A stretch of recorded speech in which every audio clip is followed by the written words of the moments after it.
They said they were fit only for the scullery and the loading dock. The United States Army refused to issue them rifles, handing them broomsticks for training and shovels for the front lines. They were officially deemed too intellectually inferior for modern warfare, a labor battalion designed to dig latrines and clean up the mess white soldiers left behind. They were the unwanted stepchildren of a segregated military. But the German Empire didn't care about American Jim Crow laws. And when the Kaiser's stormtroopers looked across no man's land, they didn't see servants. They saw a nightmare. For 191 days, longer than any other American regiment in the war, these men lived in the fire. They never lost a trench. They never retreated a single foot of ground. And most impossibly, they never allowed a single one of their men to be captured alive. The enemy was so terrified of their ferocity that they gave them a name that would ring through history. They called them Hullenkämpfer, the Hellfighters. This is the story of the 369th Infantry, the unit that America tried to hide, but the world couldn't ignore. To understand the miracle of the 369th, you have to understand the world that birthed them. 1. The United States enters World War I. The drumbeat of patriotism is pounding in every city. President Woodrow Wilson declares that the world must be made safe for democracy. In Harlem, New York, the cultural capital of Black America, that phrase rang with a bitter irony. How could you fight for democracy abroad when you couldn't vote at home? How could you fight against the Kaiser's tyranny when you were living under the tyranny of Jim Crow? But the men of Harlem saw an opportunity. They believed in the debt of blood. They believed that if they fought, if they bled, if they proved their valor on the world stage, America would be forced to grant them full citizenship. It was a gamble, a wager of life against liberty. They lined up at the recruitment centers. They were not the dregs of society. They were the best. They were elevator operators and lawyers, jazz musicians and dock workers. They were led by a white commander, Colonel William Hayward, a man who, unlike most officers of his time, actually respected his troops. And they were led by the greatest black band leader in history, Lieutenant James Reese Europe. James Reese Europe is crucial to this story. He didn't just recruit soldiers, he recruited a rhythm. He built a regimental band that was so good, so electric, that it would eventually introduce jazz to the continent of Europe. The 369th didn't just march to war, they swung to it. But the moment they left Harlem, the reality of America crashed down on them. They were sent to Spartanburg, South Carolina, for training. Spartanburg in 1917 was a heart of darkness. The local white population was furious that armed black men from the North were in their town. They saw the uniform not as a sign of service, but as a provocation. The shopkeepers refused to serve them. The police harassed them. White soldiers from other units spat on them. The tension was so thick it could be cut with a bayonet. One night, a group of white soldiers attacked the black troops. The men of the 369th reached for their rifles. They were ready to burn Spartanburg to the ground. They had the numbers, and they had the rage. But Colonel Hayward and James Reese Europe stepped in. They knew that if the 369th rioted, the experiment would be over. The army would disband the regiment. The headlines would read, "Negro Mutiny." The chance to fight in France would be lost forever. They gave the order. Take it. Take the spit. Take the insults. Take the beatings. Do not fire back. It was a display of discipline that shamed the white troops. The Hellfighters stood at attention while insults rained down on them. They held the line. They proved that they had more self-control than the people who claimed to be their superiors. But the army was terrified. They knew that Spartanburg was a powder keg. So, instead of finishing their training, the army decided to ship them out early. They were exiled. The 369th was loaded onto a transport ship, the Pocahontas.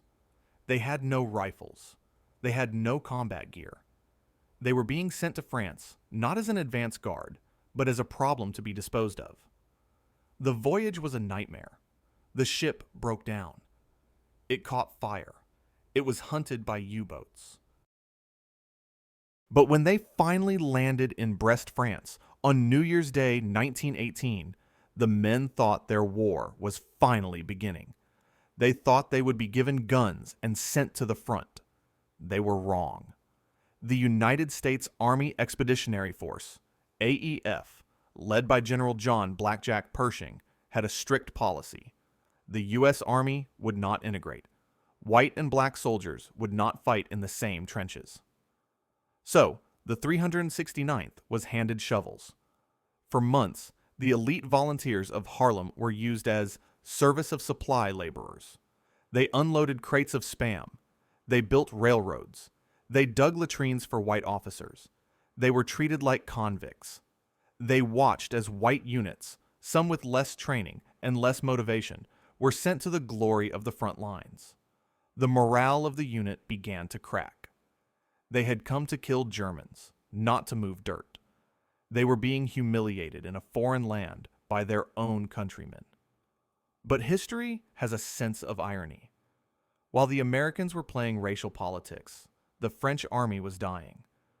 But before we march into the mud of the Argonne forest with the men of bronze, I have a mission for you. The Hellfighters came from the streets of New York, but their legacy belongs to the world. I want to know where you're standing watch from today. Whether you are in Harlem, Paris, London, or a base in the Pacific, drop your city in the comments below. Let's build a global roll call for the regiment that taught the world how to fight. France had been fighting for 4 years.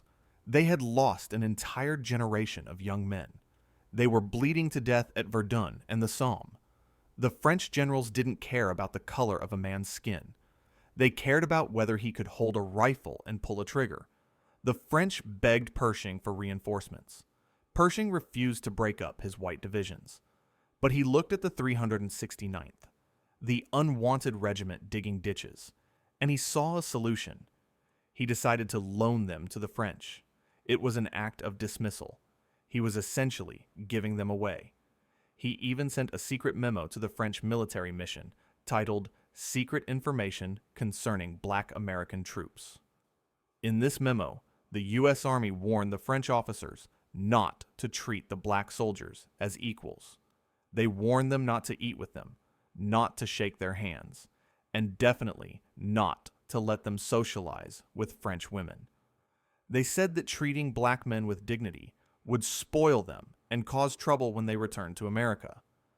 It was a document of breathtaking malice. The U.S. government was actively sabotaging the reputation of its own soldiers before they fired a single shot. But the French ignored it. When the 369th was transferred to the French 16th Division, the world changed. The French officers looked at the Harlem men and saw soldiers. They told them to turn in their American uniforms, which were rotting anyway. They gave them French gear. They gave them the Adrian helmet, the blue steel helmet of the French infantry. They gave them the Lebel rifle, a weapon that actually worked. They gave them wine. They gave them respect. The men of the 369th were transformed. They were no longer the outcasts of the U.S. Army. They were now the men of bronze, hommes de bronze, fighting for the Republic of France. They kept their American uniforms mustard khaki tunics, but they wore the French leather and steel. They created a hybrid look that was entirely their own, and they carried a flag. It wasn't just the stars and stripes. It was the regimental flag of the 15th New York.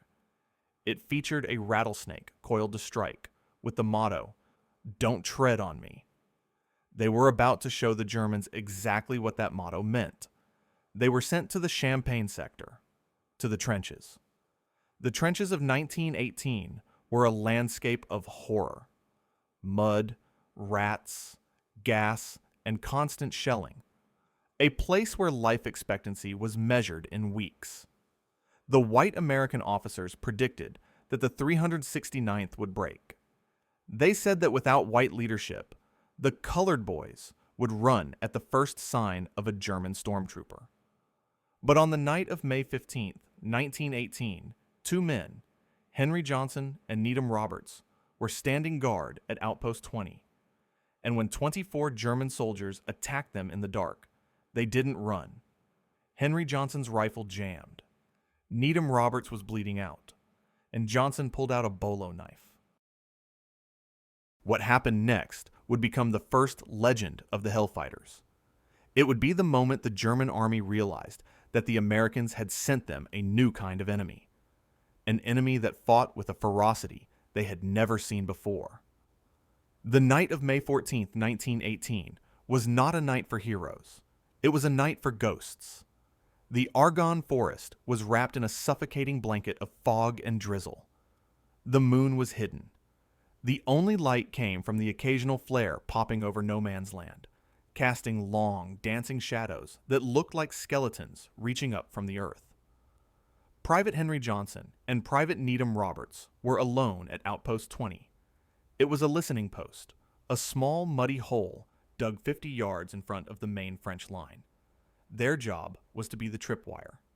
If the Germans came, they were supposed to scream, fire a warning shot, and likely die so that the men behind them had time to wake up.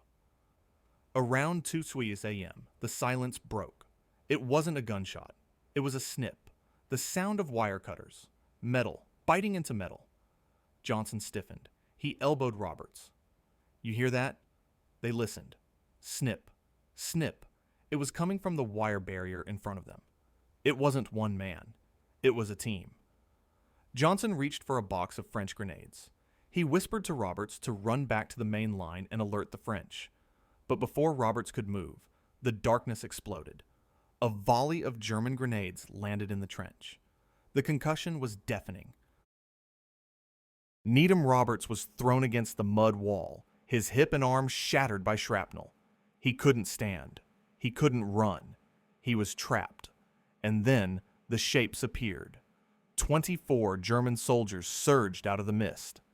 These were not conscripts. They were a raiding party. Elite stormtroopers armed with Luger pistols, trench knives, and wire cutters. They had come to drag prisoners back to their lines for interrogation.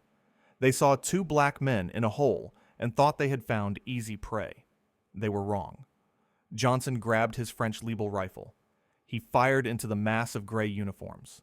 One German dropped. Johnson worked the bolt. He fired again. Another hit. But the Germans were on top of him. A shot rang out, and Johnson felt a burning sting in his side. He tried to reload, shoving a fresh clip into the rifle. Click. The cartridge jammed. The American-made ammunition didn't fit the French rifle perfectly. In the middle of a fight for his life, Henry Johnson was holding a useless stick of wood and steel. A German soldier lunged at him, swinging a rifle butt at Johnson's head. Johnson didn't flinch. He gripped his jammed rifle by the barrel and swung it like a club. He smashed the stock into the German's face. The wood splintered and broke. Now he was unarmed. Or so they thought. Johnson reached to his hip and pulled out a bolo knife. It was a heavy, curved blade, designed for chopping brush in the jungle, not for fencing. But Johnson didn't fence. He butchered. He became a whirlwind. He gutted the man in front of him. He spun around and saw two Germans trying to drag the wounded Needham Roberts out of the trench. They were kidnapping his brother. Johnson let out a roar that witnesses said sounded like a wild animal. He charged the two Germans. He leaped onto the back of one, driving the knife through the man's skull. The other German turned and fired his pistol, hitting Johnson in the arm. Johnson ignored the bullet. He slashed the man's tendons, dropping him to the ground, and then finished him. He was bleeding from 21 separate wounds. He had been shot, stabbed, and bludgeoned. His uniform was soaked in red, but he was still moving. He was still killing. The Germans panicked. They had expected fear. They had expected surrender. Instead, they had walked into a buzzsaw. In the dark, Johnson seemed to be everywhere at once. He was the boogeyman, come to life. "The Black Death," one of them might have screamed. The German patrol leader blew his whistle. Retreat. The survivors scrambled back through the wire, dragging their wounded, leaving their dead behind. They ran from one man with a knife. When the French relief force arrived at dawn, they found a scene of absolute carnage. 4 dead Germans lay in the trench. The ground was littered with German equipment, pistols, wire cutters, bandages. A trail of blood led back to the enemy lines. And sitting in the mud, wrapping a bandage around his friend Needham Roberts, was Henry Johnson. He was faint from blood loss. He looked up at the French officer and simply asked, "Did we hold the post?" The French were astounded.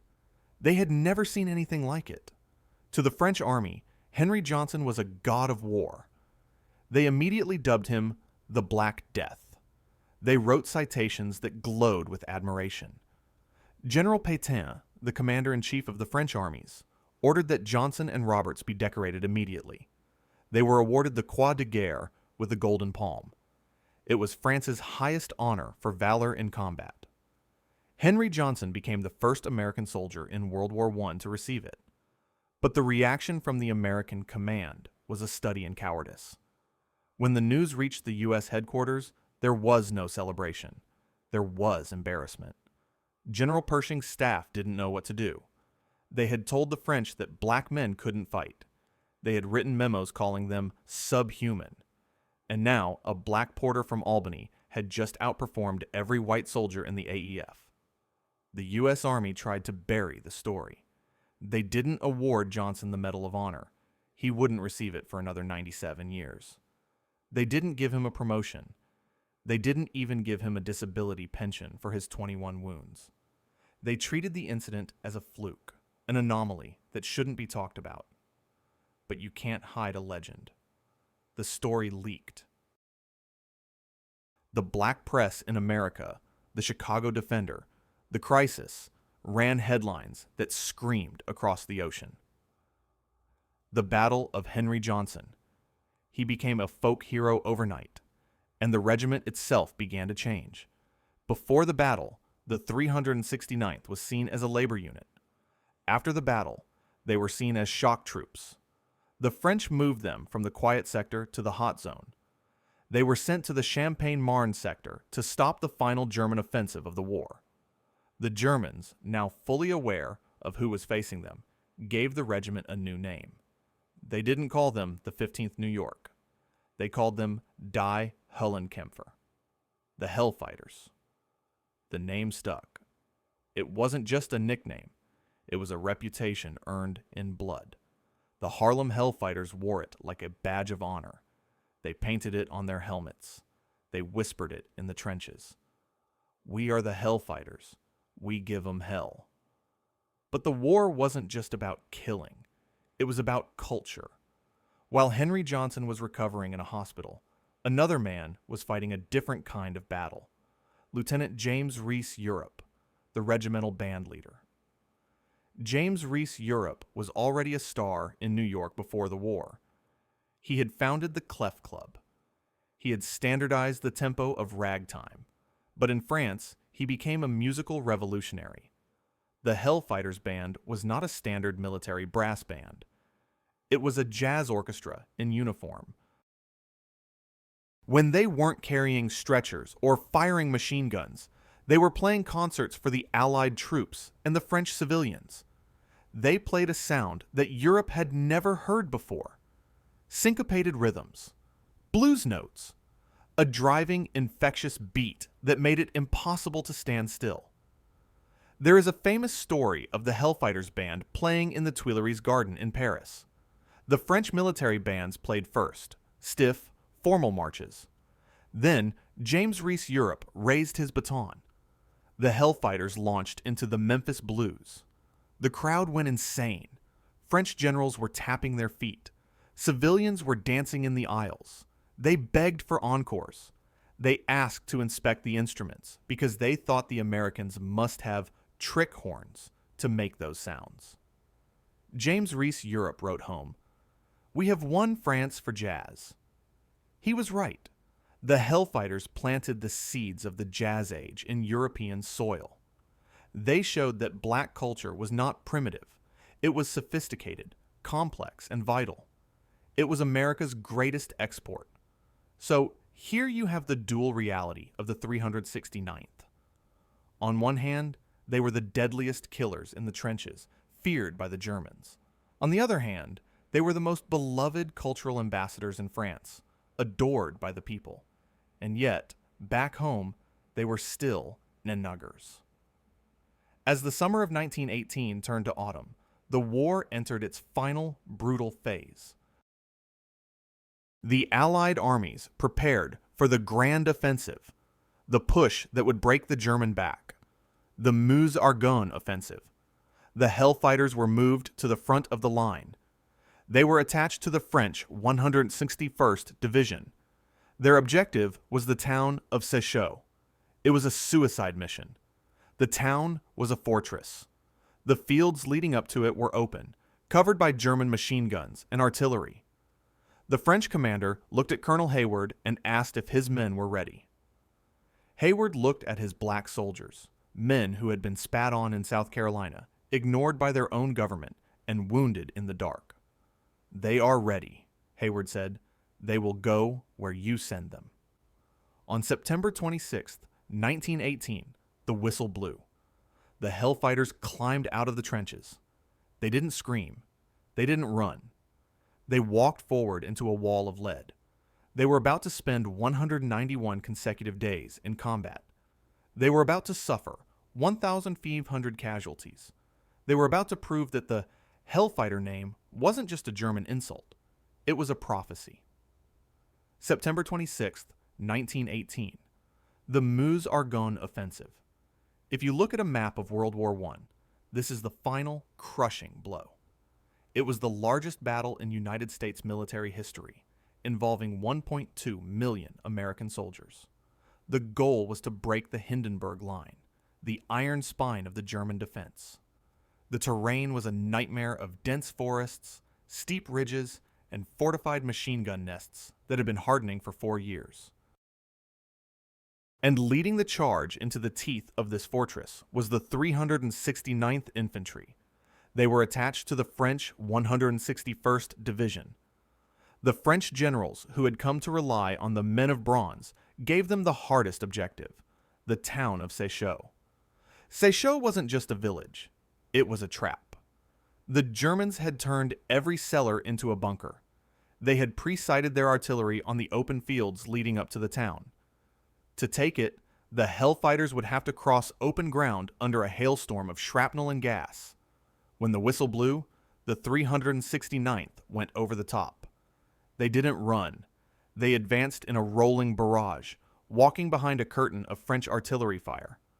But the German machine guns survived the shelling. The air turned into lead. Men fell in rows. Captains died. Lieutenants died. Sergeants took command. The Hellfighters fought with a relentless, terrifying momentum. They flanked the machine gun nests. They cleared the trenches with grenades and bayonets. They moved so fast that they outran their own supply lines. On September 29th, they took Séchaux. They stormed the town, house by house, room by room. They broke the German line. But the cost was biblical. In just a few days of fighting, the regiment suffered tremendous casualties. They started with 3,000 men.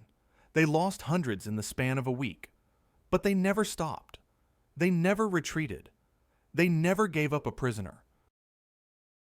When the French relief units finally caught up to them, they found the Hellfighters digging in on the far side of the town, exhausted, bleeding, but holding the ground. The French citations poured in. The entire regiment was awarded the Croix de Guerre. By November 1918, the 369th had spent 191 days in frontline trenches. Let that number sink in. 191 days. That is more than 6 months of living in mud, under fire, without relief.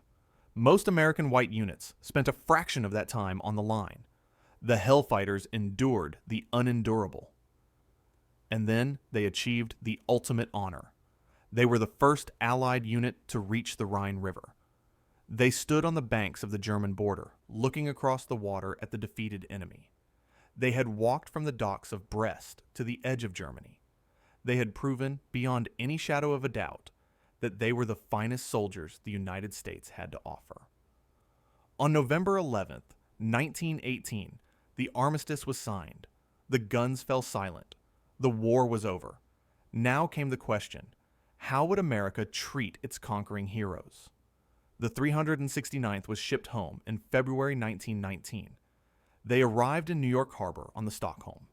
As the ship passed the Statue of Liberty, the men crowded the rails. They looked at the torch. They wondered if it finally burned for them. The reception they got suggests, for a brief moment, that it did. On February 17th, 1919, the city of New York threw a parade that has never been equaled. The official plan was for the 369th to march up Fifth Avenue. The white establishment expected a polite turnout. What they got was a cultural explosion. New York shut down. Millions of people lined the streets. White New Yorkers leaned out of the skyscrapers of Midtown, raining ticker tape on the black soldiers. But when the regiment crossed into Harlem, the sound changed. It wasn't just cheering. It was a roar of possession. Leading the column was Colonel Hayward. Behind him was the regimental band, led by James Reese Europe. Europe raised his baton. The drums kicked in. The brass section exploded. They didn't play a funeral dirge. They played jazz. They played the music of the future. The crowd went insane. Families ran into the street to hug their sons. Women threw flowers. It was a riot of joy. At the front of the parade, riding in an open car, because he could no longer walk, was Henry Johnson. He was holding a bouquet of lilies, wearing his croix de guerre. The crowd chanted his name. The Black Death, the hero. For one glorious afternoon, it seemed like the racism of America had been washed away by the blood of the trenches. It seemed like the Double V campaign, victory abroad, victory at home, had succeeded. The Hellfighters were the kings of New York. But parades end, the music stops, and the reality of 1919 was waiting in the shadows. The first crack in the dream happened just 3 months later, and it came from inside the house. James Reese Europe, the man who had conducted the soundtrack of the victory, the man who was poised to become the biggest star in American music, was murdered. It happened in Boston, backstage during a victory tour. One of his own drummers, a man named Herbert Wright, got into an argument with Europe. It was a petty dispute. Wright pulled a knife. He stabbed Europe in the neck. It was a small wound. It didn't look fatal. Europe walked to the hospital, but the knife had nicked an artery. The man who had survived the artillery of the Argonne bled to death in a hospital waiting room because of a senseless act of anger. The death of James Reese Europe was a devastating blow. It was a metaphor for what was coming. The harmony was broken. The leader was gone. And then the summer came. The summer of 1919 is known to history as the Red Summer. It wasn't called red because of communism. It was called red because of blood. The white soldiers returning from the war found a changing country. Black people had moved north during the Great Migration. They had taken jobs. They were walking with the pride of veterans, and the white mobs couldn't handle it. Riots exploded across the country. In Chicago, in Washington, D.C., in Elaine, Arkansas, white mobs, often led by men in uniform, attacked black neighborhoods. They lynched veterans. They burned down houses. They pulled black men off streetcars and beat them to death. The Welcome Home parade was a lie. The country hadn't changed. It had just held its breath for a moment. But the Hellfighters didn't go back to being victims. They had learned something in France. They had learned how to shoot. They had learned how to defend a perimeter. In the riots of 1919, for the first time, The mobs found that the black neighborhoods were shooting back. Veterans of the 369th broke out their souvenirs, the German Lugers, the French rifles. They set up sniper nests on the rooftops of Harlem and Chicago. They defended their homes with the same tactics they used at Sochaux. This new resistance terrified the white establishment. They realized that the docile Negro was dead. He had died in the trenches, and a new Negro had taken his place, one who would fight. But for the individual heroes, the post-war years were a slow descent into hell. Henry Johnson, the man who had been cheered by millions on Fifth Avenue, was stripped of his fame the moment he spoke the truth. When he gave a speech in St. Louis exposing the racism of the white soldiers, the Army blacklisted him. They labeled him a troublemaker. He was denied his disability pension. His injuries made it impossible to work. He turned to the bottle to kill the pain in his foot and his heart. His wife left him. He ended up destitute. 10 years after the parade, in 1929, Henry Johnson died alone in a charity hospital. He was 32. The country that had used his face on recruitment posters let him starve. The story of the Hellfighters is a story of two arcs. The arc of the regiment, which became a legend of black strength and culture, and the arc of the men, who were chewed up and spit out by a system that only loved them when they were killing Germans. History is not what happened. History is what we decide to remember. And in the decades following 1919, the United States of America made a conscious, collective decision to forget the Harlem Hellfighters. It was a strategic amnesia. The country was retreating into isolationism and deepening segregation. The Red Summer had terrified the white establishment. They realized that a black man with a medal was a dangerous symbol. It contradicted the narrative of the lost cause and the happy slave that was still being taught in Southern schools. It complicated the story of American exceptionalism, which relied on the idea of white saviors. So, the erasure began. Textbooks were written that mentioned the Meuse-Argonne offensive, but left out the 369th. Movies were made about World War I, like The Big Parade or Wings, that showed exclusively white armies. The name Henry Johnson, which had once been on the lips of every New Yorker, faded into the background noise. By the 1950s, Henry Johnson was no longer a man. He was a rumor. He was a tall tale told by old men in Harlem barbershops. I'm telling you, he killed 20 Germans with a knife, the elders would say. And the young people, raising their eyebrows, would ask, if he was so great, where is his statue? Where is his medal? The lack of official recognition became proof that the deed never happened. The lie had become the truth. But blood remembers. Henry Johnson had a son. His name was Herman Johnson. Herman didn't know his father well. Henry had left the family when Herman was a small child, spiraling into the alcoholism and madness that eventually killed him. Herman grew up in the shadow of a ghost. He saw the wreckage the war had left behind in his father's eyes, but he also felt the pull of duty. And here is the twist of history that makes this story so uniquely American. Herman Johnson didn't run from the military that destroyed his father. He joined it. When World War II broke out, Herman enlisted. He became a Tuskegee Airman. Stop and think about that lineage. The father was a Harlem Hellfighter, a foot soldier in the mud of WWI who fought with a knife. The son was a Red Tail, a pilot in the sky of WW2, who fought with a P-51 Mustang. 2 generations of black men fighting for the same flag, facing the same racism, bound by the same blood. Herman survived the war. He came home. He built a life in Kansas City. But as he grew older, the mystery of his father began to haunt him. He wanted to know the truth. He wanted to know where his father was buried, and he wanted the Medal of Honor. In the 1990s, Herman Johnson, now an old man himself, joined forces with a group of veterans and activists in Albany, New York. They launched a campaign to clear Henry Johnson's name.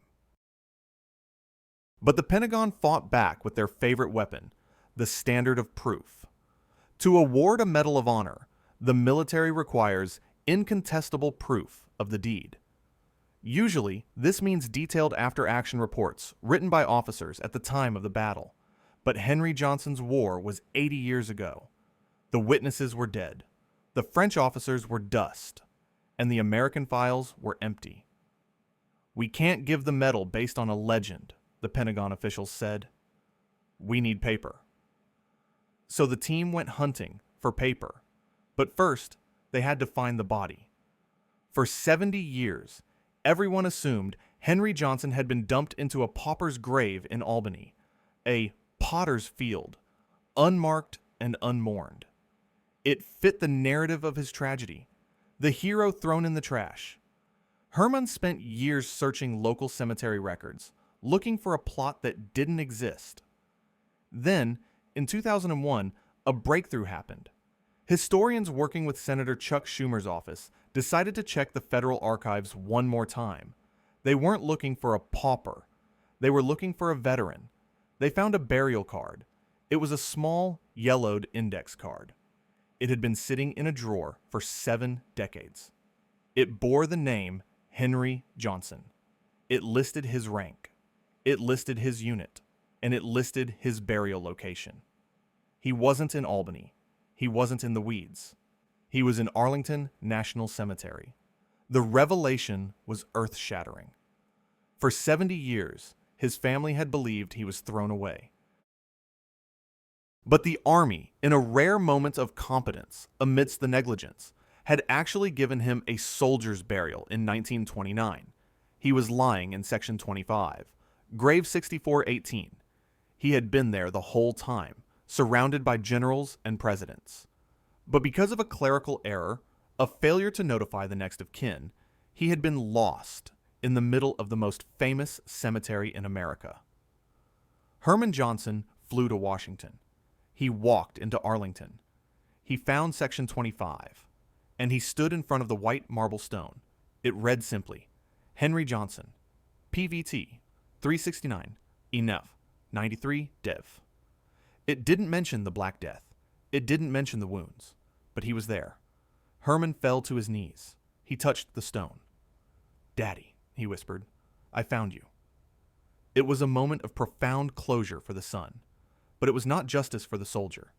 The stone was plain. It was anonymous. The discovery of the grave energized the movement. If the Army had been wrong about the grave, what else were they wrong about? The activists went back to the Pentagon. "You lost his body for 70 years, they argued. "Now you tell us you can't find his records?" Under pressure, the Army agreed to review the file again. And this time, they found something they couldn't ignore. They found the medical records. For decades, the government had claimed there was no proof of Johnson's 21 wounds. They said his disability wasn't service-connected. But there, in the archives, was the microfilm. It detailed the gunshot wounds. It detailed the severed tendons in his foot. It detailed the shattered bone. It was proof that the denial of his pension had been a lie. It was proof that the government had let a war hero starve to death by ignoring its own documents. In 1996, the first victory was won. In a ceremony at the White House, President Bill Clinton awarded Henry Johnson the Purple Heart. It was a long overdue recognition of his blood. But to Herman Johnson, standing there holding the medal, it felt light. The Purple Heart is for being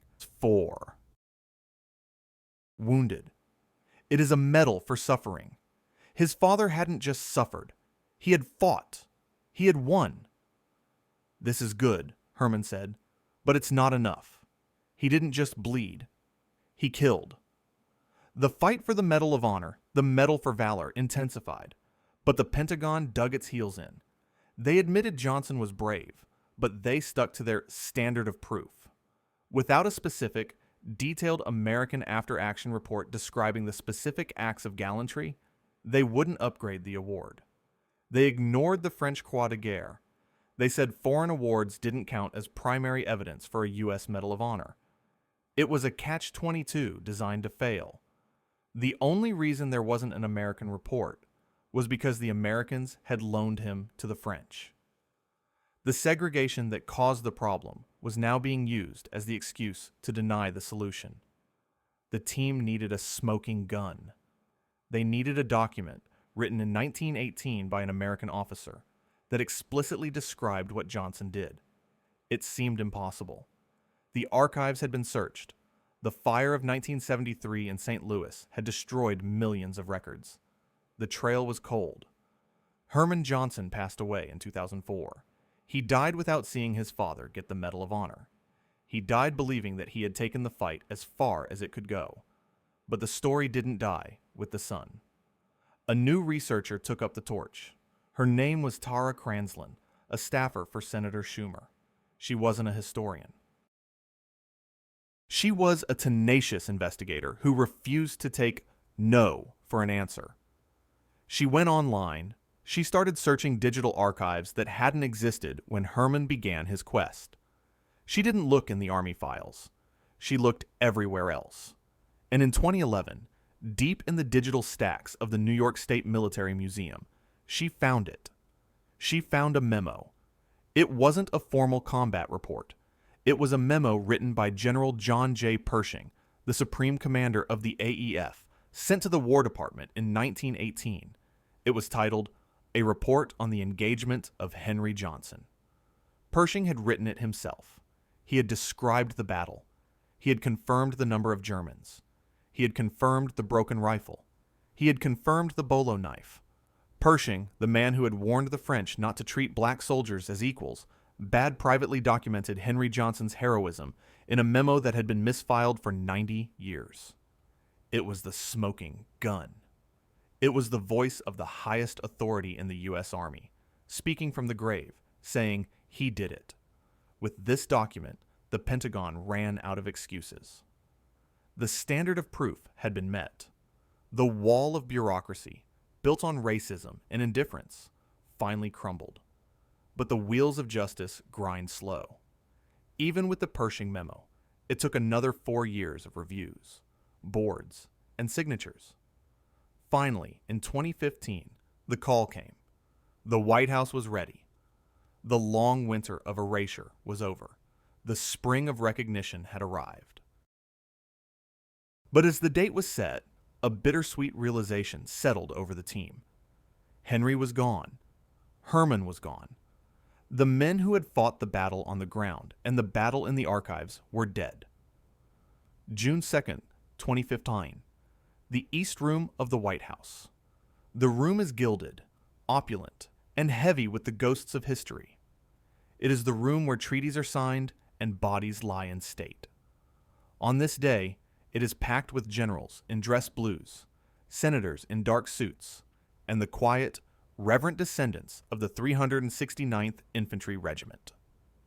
They are waiting for a moment that should have happened in 1919.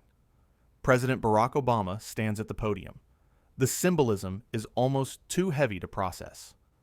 A black man, the Commander-in-Chief of the United States Armed Forces, is preparing to honor a black man whom the United States Army once treated as disposable labor. The arc of the moral universe is long, but on this morning, it has finally bent all the way back to justice. But there is an empty chair. Henry Johnson is not there. He has been dead for 86 years. Herman Johnson, the son who fought for this moment, is not there. He has been dead for 11 years. The victory has outlived the victors. So, who accepts the medal? Standing at attention is Command Sergeant Major Lewis Wilson. He is a massive man, a rock of the New York National Guard. He is wearing the modern uniform of the U.S. Army, but he is there to represent the lineage. He is the highest-ranking enlisted soldier in the New York Guard. He is standing in for the private. The room goes silent. The citation is read. For 97 years, the official American record of the night of May 14, 1918, was a blank page.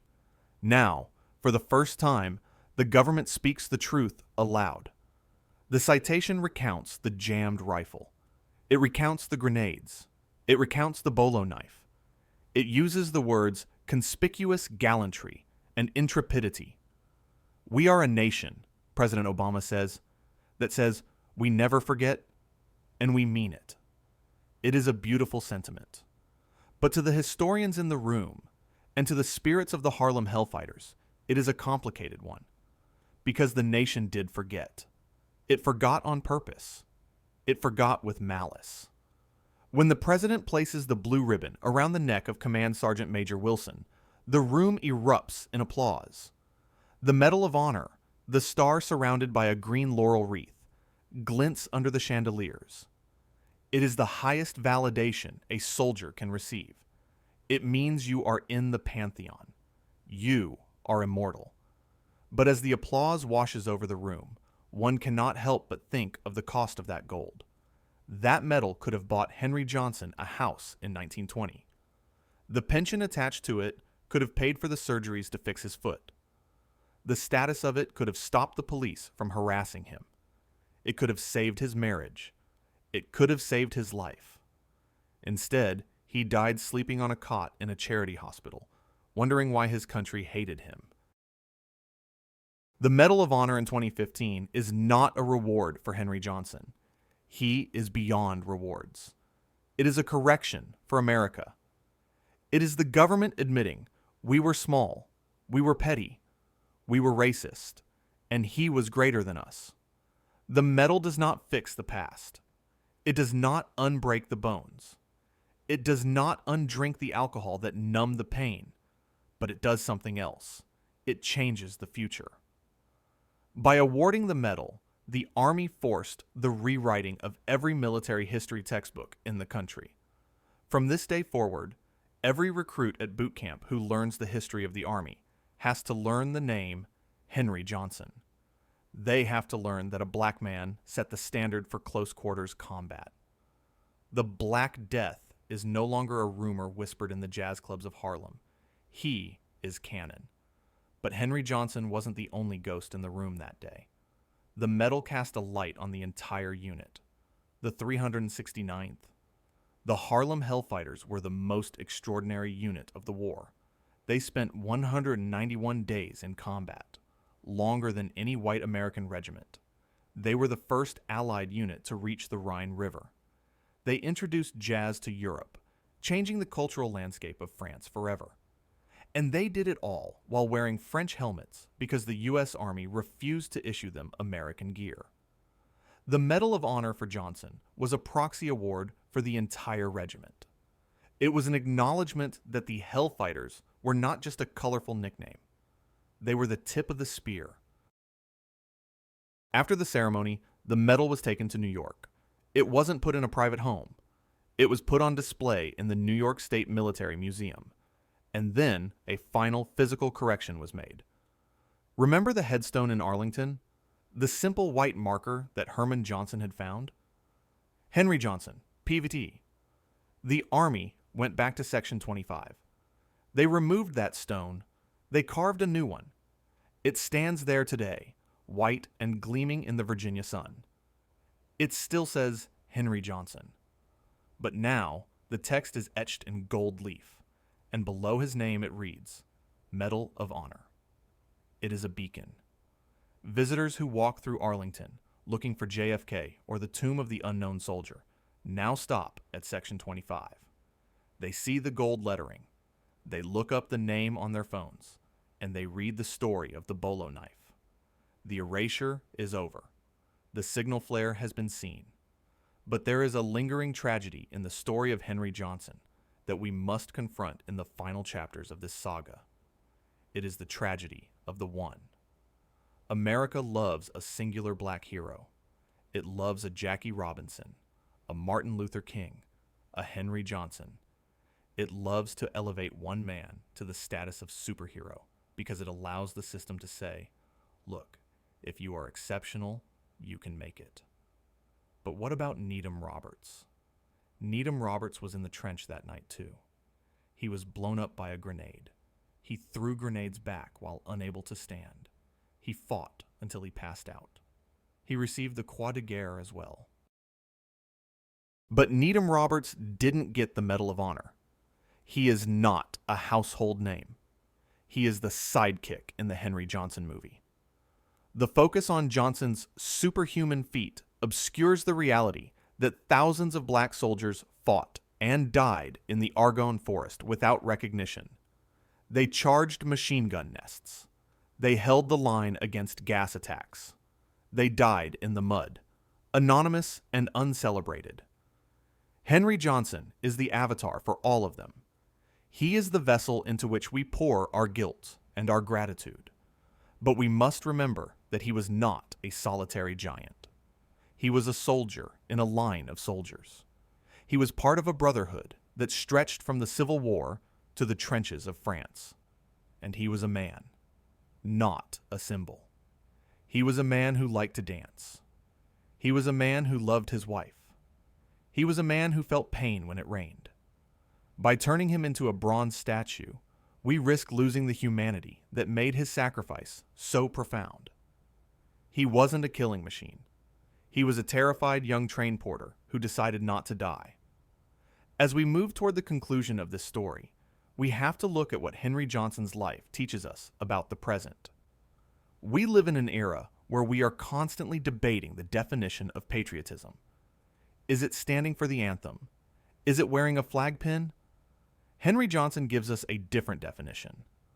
Patriotism is fighting for your country, even when your country tells you you don't belong. It is holding the line for a people who would lynch you if you walked into the wrong neighborhood. It is a love so fierce and so complicated that it defies logic. Henry Johnson saved the lives of white Frenchmen and white Americans. He defended the idea of liberty while living in the reality of Jim Crow. He was the ultimate patriot because his loyalty was not transactional. He didn't fight for a reward. He fought because it was who he was. In the next block, we will look at the modern legacy of the Hellfighters. We will see how their DNA exists in the National Guard today. We will look at the cultural impact, the graphic novels, the songs, the potential movies, and we will ask the question, if Henry Johnson were alive today, what would he say to us? We will strip away the gold of the medal and look at the iron of the man one last time. The ceremony is over. The politicians have left the room. The lights are dimmed in the East Room, but the ghost of Henry Johnson is finally, after a century of wandering, at rest. Or is he? Because a hero who died of a broken heart never truly rests until the country he loved fixes the break. And we are still working on the fix. The next block is the legacy. And it is louder than a jazz band on Fifth Avenue.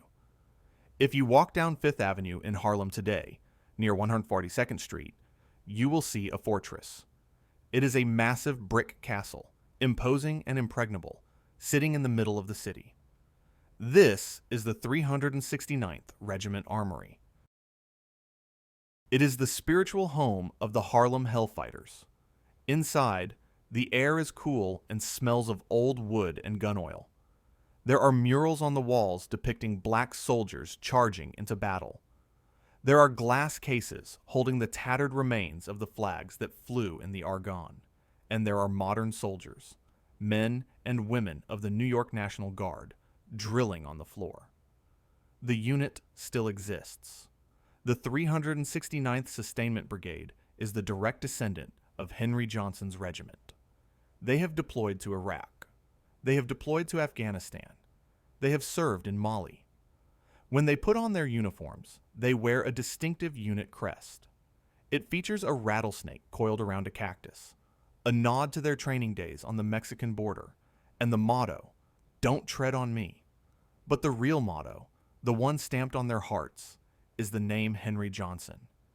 Every young soldier who walks into that armory knows the story. They know about the jammed rifle. They know about the bolo knife.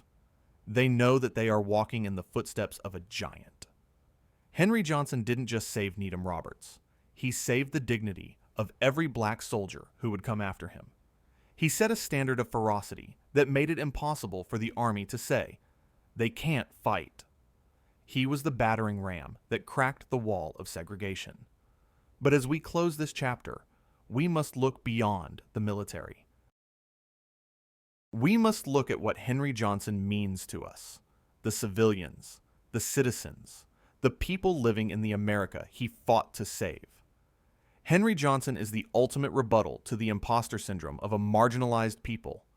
For centuries, the narrative was that black people were secondary characters in American history. They were the labor, the victims, the background. Henry Johnson grabbed the pen and wrote himself as the protagonist.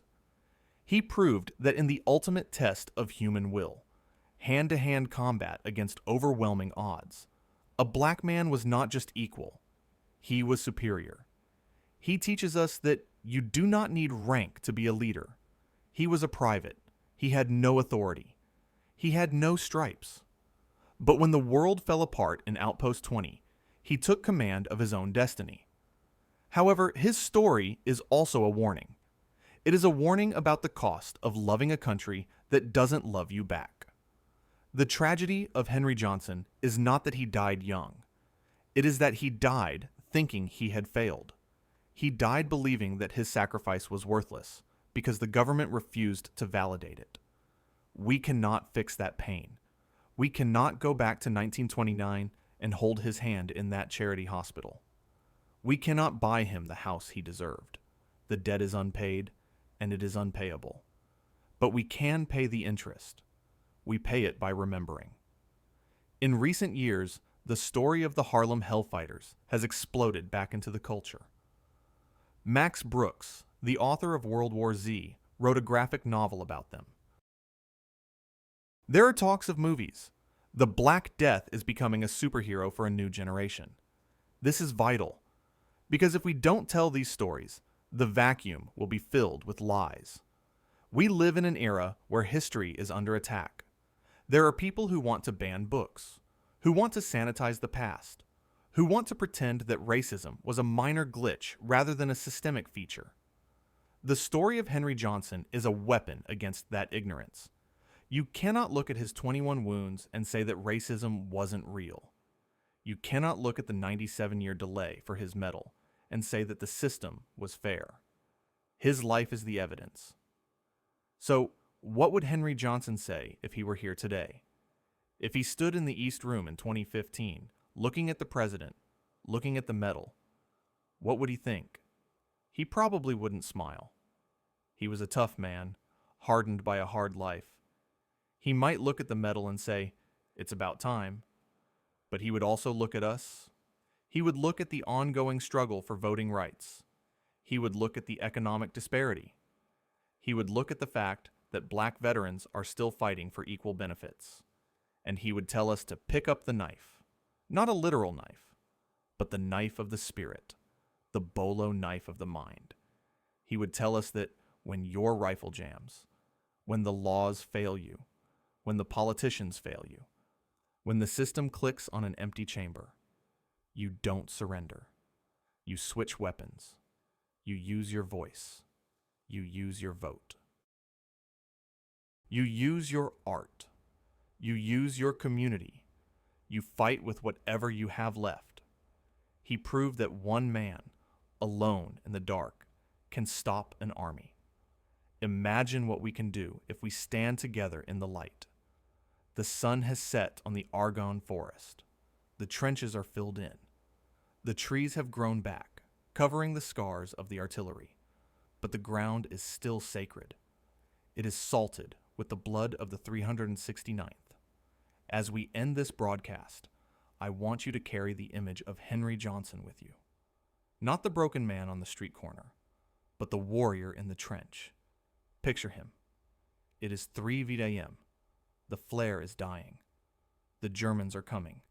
He is bleeding. He is outnumbered 20-1. He doesn't look for a way out. He looks for a target. That is the American spirit. That is the black spirit. That is the human spirit. We have dusted off the file. We have polished the star. We have brought the hero home. Now, the mission belongs to you. The algorithm of social media is a river that washes history away. It wants you to scroll. It wants you to forget. Do not forget. If this story made your heart race, if it made you angry, if it made you proud, you have a duty. You are now a member of the 369th. Share this video. Send it to a friend who needs courage. Send it to a teacher who needs truth. Post it on your timeline and declare that the Black Death is alive. And finally, I have one last request. A final roll call for the man who fought the world and won.